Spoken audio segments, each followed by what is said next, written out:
Assalamualaikum warahmatullahi wabarakatuh. Kami akan membacakan resume tentang bab 7, yaitu perilaku ekonomi dan kesejahteraan sosial. Di sini saya akan menjelaskan materi perilaku ekonomi dan kesejahteraan sosial. Poin A, yaitu kebutuhan dan kelangkaan. 1. Kebutuhan adalah segala sesuatu yang harus dipenuhi agar manusia dapat bertahan hidup. Macam-macam kebutuhan manusia. Kebutuhan manusia berdasarkan tingkat kepentingannya. Kebutuhan primer, kebutuhan yang harus dipenuhi atau dasar, seperti pangan, sandang, dan papan. B. Kebutuhan sekunder, kebutuhan tambahan atau pelengkap yang pemuasannya dapat ditunda, seperti olahraga, hiburan, dan televisi. E. Kebutuhan tersier, kebutuhan yang muncul setelah kebutuhan primer dan tersier terpenuhi. Biasanya disebut juga kebutuhan terhadap barang dan jasa yang tergolong mewah, seperti mobil mewah dan perhiasan. Kebutuhan manusia berdasarkan waktu pemenuhannya. Kebutuhan sekarang yaitu kebutuhan yang mendesak untuk segera dipenuhi. Contohnya ketika seseorang lapar maka ia harus segera makan. Kalau ditunda, orang tersebut bisa sakit. B. Kebutuhan yang akan datang yaitu kebutuhan yang pemenuhannya dapat ditunda, tidak harus dilakukan saat ini. Contohnya menabung untuk pendidikan. 3. Kebutuhan manusia berdasarkan sifatnya. Kebutuhan jasmani seperti pakaian, minuman, makanan, dan tempat tinggal. Kebutuhan rohani seperti ibadah dan rekreasi. 4. Kebutuhan Maria berdasarkan subjeknya. Kebutuhan individu, contohnya Ranti membutuhkan sepatu. B. Kebutuhan kelompok, contohnya desa asli membutuhkan lampu jalanan. B. Faktor-faktor yang mempengaruhi kebutuhan. 1. Lingkungan, agama, pendapatan, usia, kemajuan peradaban. C. Alat pemuas kebutuhan. Dalam ilmu ekonomi, alat pemuas kebutuhan terdiri atas barang dan jasa. Contohnya kacamata, tas, sepatu. Alat pemuas kebutuhan berdasarkan hubungannya dengan benda lainnya. Contohnya singkong dapat menggantikan beras sebagai karbohidrat. B. Benda komplementer, yaitu benda yang penggunanya saling melengkapi. Contohnya sikat gigi dan pasta gigi, teh dan gula. Alat pemuas kebutuhan berdasarkan tujuan penggunaannya. A. Benda produksi, yaitu benda yang digunakan untuk proses produksi, menghasilkan benda lain. Contohnya kayu, papan, dan cat untuk membuat meja. B. Benda konsumsi, yaitu benda yang dapat langsung digunakan untuk memenuhi kebutuhan sehari-hari. Contohnya tas, sepatu, dan lain-lain. Alat pemuas kebutuhan berdasarkan memperolehnya. A. Benda ekonomi, yaitu benda yang membutuhkan pengebaran untuk memperolehnya. Benda ekonomi dibedakan menjadi dua macam, yaitu benda yang disediakan alam dan ekonomi yang diproduksi manusia. Contoh benda ekonomi yang disediakan adalah tanah, air, dan kekayaan hutan. Di sisi lain, benda ekonomi yang diproduksi manusia adalah benda berwujud pakaian, buku, dan jasa, pendidikan, salon. B. Benda bebas, yaitu benda yang tidak membutuhkan pengesahan. Melanjutkan poin B, tindakan, motif, dan prinsip ekonomi. 1. Tindakan ekonomi, kebutuhan manusia yang tidak terbatas terhadap sumber daya yang terbatas. Memunculkan 3 pertanyaan mendasar. A. Apa barang yang harus diproduksi? B. Bagaimana memproduksi barang tersebut? C. Untuk siapa barang tersebut diproduksi? Ketiga pertanyaan tersebut dapat dijawab dengan melakukan tindakan ekonomi yang tepat. Tindakan ekonomi adalah segala tindakan yang dilakukan manusia untuk memenuhi kebutuhan hidupnya. Berikut adalah contoh tindakan ekonomi dalam kehidupan sehari-hari. A. Ibu Tika ingin membeli kompor gas. B. Ismail diberikan uang oleh orang tuanya sebagai hadiah ulang tahun. C. Febri adalah seorang peternak sapi. Berdasarkan contoh tersebut, tampak bahwa dalam melakukan tindakan ekonomi baik mengonsumsi, memproduksi maupun mendistribusikan, manusia selalu memikirkan cara mendapatkan keuntungan optimal. 2. Motif ekonomi. Motif ekonomi adalah suatu dorongan atau alasan yang mendasari manusia melakukan tindakan ekonomi. Motif ekonomi setiap orang berbeda-beda. Contohnya, motif seorang produsen melakukan kegiatan produksi adalah untuk memperoleh keuntungan sebesar-besarnya. Berikut adalah berbagai motif ekonomi lainnya. A. Motif memenuhi kebutuhan dan kesejahteraan ekonomi. B. Motif memenuhi misi sosial untuk membantu sesama dengan cara bergotong royong secara bersukarela. C. Motif mendapatkan penghargaan dari pihak lain. D. Motif memperoleh kekuasaan berekonomi. E. Motif kebutuhan barang. F. Motif mengatur kegiatan ekonomi. G. Motif meningkatkan kinerja pasar.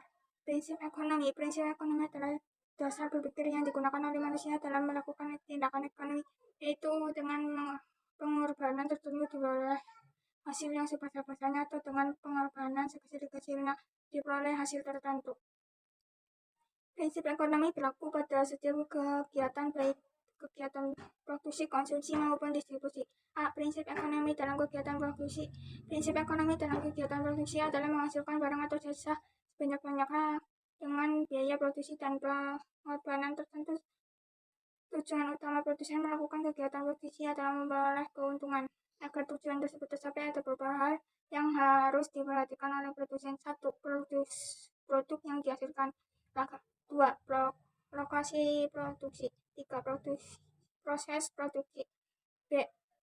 Prinsip ekonomi dalam kegiatan konsumsi. Pada dasarnya kegiatan konsumsi mengacu pada pemenuhan kebutuhan manusia.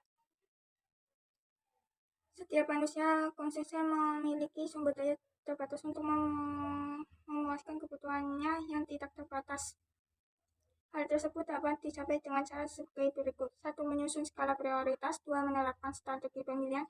2. Menghemat pemakaian sumber daya. C. Prinsip ekonomi dalam kegiatan distribusi.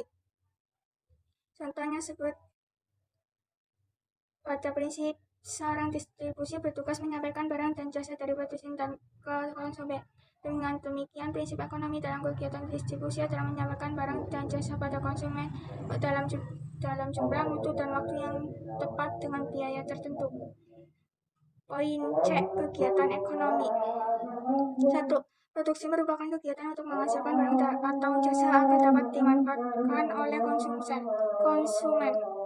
Sumber daya ekonomi tersebut dikelompokkan dalam 4 faktor produksi, yaitu sebagai berikut. A. Sumber daya alam bahan baku. B. Sumber daya manusia tenaga kerja. C. Sumber daya modal. D. Kewirausahaan. Poin D. Perilaku ekonomi. Dalam kegiatan ekonomi, ada para pelaku ekonomi yang terlibat. Para pelaku ekonomi tersebut dikelompokkan menjadi rumah tangga keluarga, RTK, rumah tangga produsen atau perusahaan, RTP, dan rumah tangga atau pemerintah. Berikut kegiatan para pelaku ekonomi. 1. Rumah tangga keluarga, RTK. Kegiatan rumah tangga keluarga dalam kegiatan ekonomi adalah konsumsi. Oleh karena itu, rumah tangga ini disebut juga rumah tangga konsumen. Namun, rumah tangga keluarga juga dapat berperan sebagai produsen dan distributor. Karakteristik rumah tangga keluarga adalah sebagai berikut. A. Rumah tangga keluarga merupakan perilaku dari semua faktor produksi seperti tanah, tenaga kerja, modal, dan kewirausahaan. B. Total pendapatan rumah tangga keluarga berasal dari kompensasi atas penyerahan faktor produksi yang mereka miliki, meliputi upah, sewa bunga, dan keuangan. C. Kegiatan utama rumah tangga keluarga adalah menjadi konsumen. D. Rumah tangga keluarga menghabiskan total pendapatan mereka untuk membeli barang dan jasa yang dihasilkan oleh rumah tangga produsen. E. Jika rumah tangga keluarga menyimpan sebagian dari pendapatan mereka, simpanan itu akan mengalir perusahaan dalam bentuk investasi.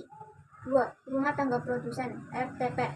Rumah tangga produsen atau perusahaan adalah badan usaha yang menjalankan kegiatan produksi untuk memperoleh keuangan. Jadi, kegiatan utama RTP adalah memproduksi barang dan jasa. Karakteristik rumah tangga produsen adalah sebagai berikut. Rumah tangga produsen tidak memiliki sumber daya sendiri untuk menghabiskan barang dan jasa. B. Rumah tangga produsen membeli atau menyewa faktor produksi dan rumah tangga keluarga. C. Rumah tangga produsen melakukan kegiatan produksi, kemudian menjual barang dari jasa kepada rumah tangga keluarga. 3. Rumah tangga negara, pemerintah. Kegiatan utama pemerintah dalam perekonomian adalah mengatur kegiatan ekonomi agar berjalan lancar. Oleh karena itu, pemerintah berwenang membuat berbagai kebijakan ekonomi. Contohnya adalah kebijakan upah minimum regional, harga eceran tertinggi (HET), dan penetapan tingkat suku bunga.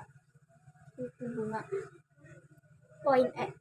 Permintaan, penawaran, harga, dan pasar. Anda tentu pernah mendengar berita tentang kenaikan harga barang menjelang perayaan hari besar seperti Idul Fitri. Setelah hari besar berlalu, harga barang kembali turun ke nilai normal. 1. Permintaan. Permintaan adalah sejumlah barang atau jasa yang dimiliki masyarakat pada tingkat harga dan jangka waktu tertentu.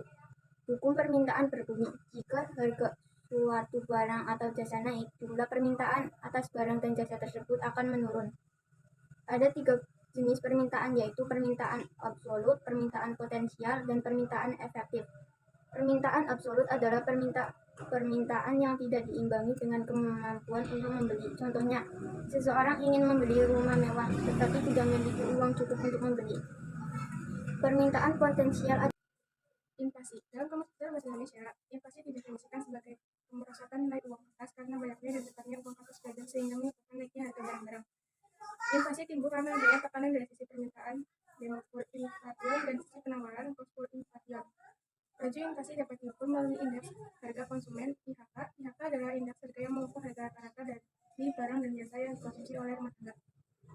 Penyebab inflasi. Berikut adalah faktor penyebab biaya inflasi. 1. Tingginya permintaan. 2. Meningkatnya biaya produksi. 3. Bertambahnya jumlah uang beredar. 4. Perilaku masyarakat. 5. Struktur ekonomi yang kaku. 6. Kekayaan ekonomi dan politik. 7. Putusan perusahaan. 8. Utang nasional. Dan 9. Faktor luar negeri. Jenis inflasi. Jenis inflasi dapat diklasifikasikan berdasarkan tingkat keparahan, sifat, dan asalnya. Berdasarkan tingkat keparahan inflasi, inflasi dibedakan menjadi inflasi rendah, sedang, tinggi, dan sangat tinggi. Inflasi rendah yaitu jenis inflasi yang tergolong mudah dikendalikan karena tidak memberikan pengaruh yang signifikan bagi perekonomian sebuah negara. B. Inflasi sedang yaitu inflasi yang kenaikannya antara 10 sampai 30% per tahun. C. Inflasi tinggi yaitu inflasi yang kenaikannya antara 30 sampai 100% per tahun. D. Inflasi sangat tinggi yaitu inflasi yang kenaikannya mencapai angka di atas 100%. 2. Bersifat berdasarkan sifat inflasi. Inflasi dibedakan menjadi inflasi merayap, menengah, dan tinggi. Inflasi merayap yaitu inflasi yang ditandai adanya kenaikan harga secara lambat dengan presentasi yang relatif kecil dalam jangka waktu lama. B. Inflasi menengah yaitu inflasi yang ditandai adanya kenaikan harga yang cukup tinggi dalam waktu cukup singkat. C. Inflasi tinggi yaitu inflasi yang ditandai adanya kenaikan harga yang sangat tinggi. Berdasarkan asal inflasi, inflasi dibedakan menjadi inflasi dari dalam negeri dan luar negeri. Inflasi dari dalam negeri yaitu inflasi yang berasal dari dalam negeri. Contohnya adalah inflasi ketika terjadi defisit anggaran belanja secara terus-menerus, gagal panen, dan sebagainya. B. Inflasi dari luar negeri yaitu inflasi yang berasal dari luar negeri yang menyebabkan naiknya harga barang-barang impor. C. Dampak inflasi. Dampak inflasi terhadap suatu perekonomian adalah sebagai berikut. 1. Penurunan nilai mata uang. 2. Penurunan kesejahteraan masyarakat. 3. Distribusi pendapatan memburuk. 4. Peningkatan tingkat suku bunga. 5. Distribusi barang tidak merata. Poin G. Lembaga keuangan. Lembaga keuangan adalah suatu lembaga yang bergerak di bidang keuangan untuk memberikan layanan jasa keuangan bagi masyarakat yang membutuhkan dalam rangka memenuhi kebutuhan hidupnya. Lembaga keuangan dibagi menjadi lembaga keuangan bank dan lembaga keuangan non-bank. Lembaga keuangan bank adalah lembaga keuangan yang berwenang menghimpun dana dari masyarakat dalam bentuk tabungan, giro, dan deposit, lalu menyalurkan dana tersebut kepada masyarakat dalam bentuk pinjaman atau bentuk-bentuk lainnya dalam rangka meningkatkan taraf hidup rakyat. Di Indonesia, lembaga keuangan bank dibagi menjadi 3 jenis, yaitu bank sentral, bank umum, dan bank kreditan rakyat atau BKR. 3 bank tersebut memiliki tugas yang berbeda. Bank sentral. Bank Sentral Indonesia merupakan Bank Indonesia. Bank Indonesia adalah lembaga yang independen, artinya bebas dari campur tangan pemerintah atau pihak-pihak lain. Bank umum berdasarkan Undang-Undang Nomor 10 Tahun 1998 tentang Perbankan. Bank umum adalah bank yang melaksanakan kegiatan usaha secara konvensional dan atau berdasarkan prinsip syariah yang dalam kegiatannya memberikan jasa dalam lalu lintas pembayaran. 1. Fungsi bank umum. Bank umum punya 3 fungsi utama, yaitu agent of trust. Fungsi ini menunjukkan bahwa aktivitas intermediasi yang dilakukan bank umum dilandasi asas kepercayaan. Agent of development. Fungsi ini berkaitan dengan tanggung jawab bank dalam menunjang kelancaran transaksi ekonomi dalam menjalankan kegiatan produksi, distribusi, dan konsumsi. Agent of service. Fungsi ini berkaitan dengan pemberian berbagai layanan jasa keuangan kepada masyarakat, di antaranya pemberian jasa transfer, jasa kotak pengamanan, dan jasa penagihan atau inkasso. Kegiatan bank umum. transaksi jual beli. Uang memiliki 3 jenis nilai, yaitu nilai nominal, nilai intrinsik, dan nilai real. Nilai nominal adalah nilai tetap yang tertera pada uang. Contohnya, jika pada suatu uang tertulis angka 5.000, nilai nominal uang tersebut adalah Rp5.000. Sementara itu, nilai intrinsik adalah nilai sebenarnya yang terkandung dalam benda yang digunakan dalam pembuatan uang tersebut.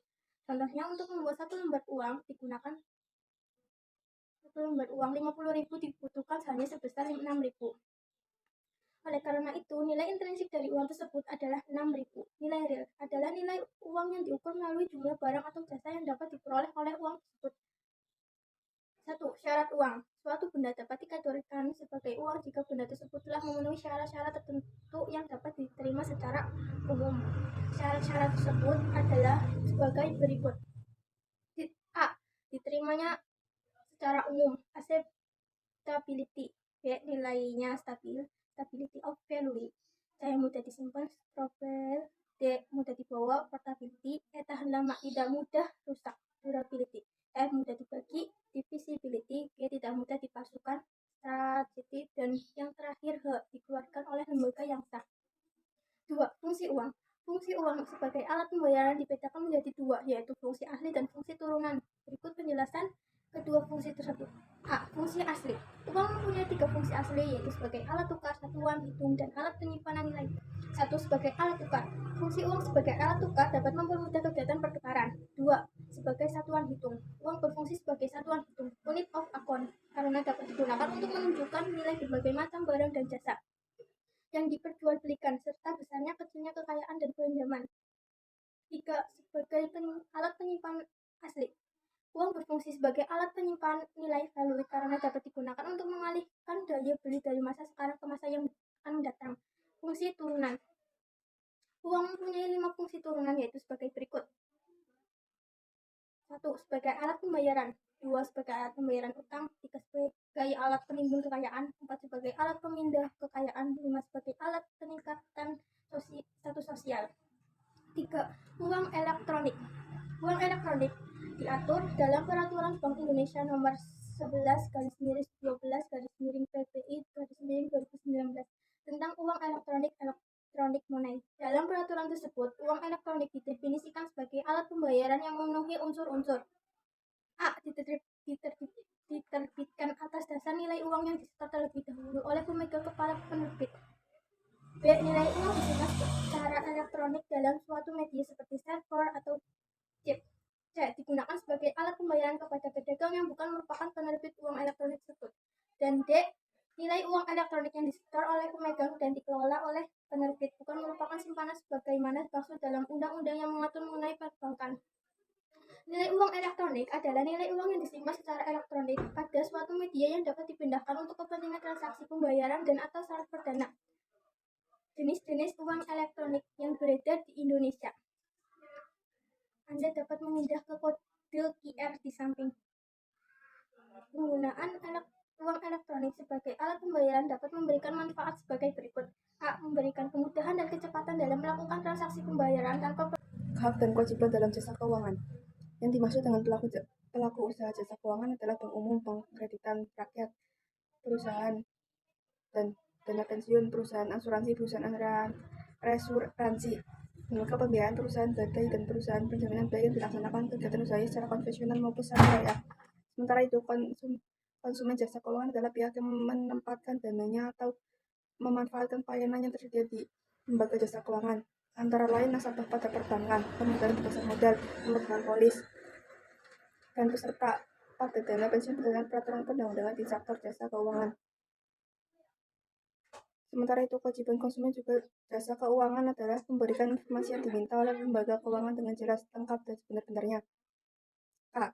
Kesejahteraan sosial. Salah satu tujuan akhir pembangunan ekonomi adalah mencapai kesejahteraan sosial. Berdasarkan UU Nomor 11 Tahun 2009 tentang kesejahteraan sosial.